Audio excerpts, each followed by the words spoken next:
तंदुरुस्ती हज़ार नेमत है, शायद ही कोई ऐसा शख्स हो जो बग़ैर दवाई खाए सोए। बिस्मिल्लाहिर्रहमानिर्रहीम, अस्सलामु अलैकुम वरहमतुल्लाहि वबरकातुहू।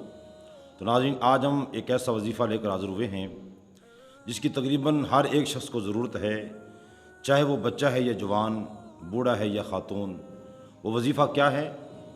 मेरी तंदुरुस्ती का राज।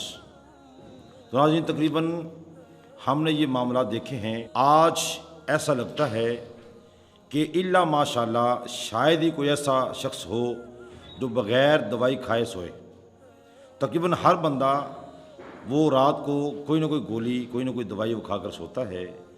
तो ये तंदुरुस्ती ज़ाहिर नेमत है। ये किस कदर हमने सुन रखा है। तो जब बंदा बीमार होता है ना, फिर उसे पता चलता है कि वाकई तंदुरुस्ती हज़ार नेमत है, यानी हज़ार नेमतों से भी ज़्यादा तंदुरुस्ती जो है वो बड़ी नेमत है।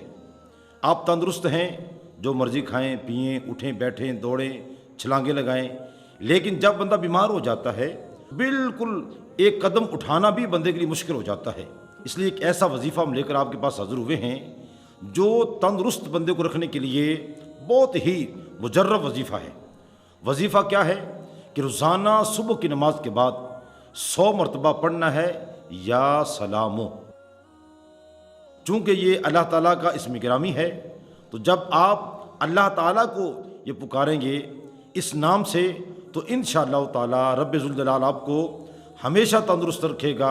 अगर कोई बीमारी है तो वो जल्द ख़त्म हो जाएगी और आइंदा जो है रब्बे ज़ुल जलाल बीमारियों से महफूज फरमाएगा। ये ख़ुद भी अमल कीजिए, आगे दूसरों तक भी पहुँचाइए। खालिक़ कायनात हमें अमल करने की तौफ़ीक़ अता फरमाए। आमीन सुम्मा आमीन। अगर आपको हमारी वीडियो पसंद आई है तो हमारे चैनल को सब्सक्राइब करें, बेल आइकन को ज़रूर प्रेस करें, ताकि हमारी हर आने वाली नई वीडियो जो है आप तक बआसानी पहुँच सके और आप उससे इस्तिफ़ादा हासिल कर सकें।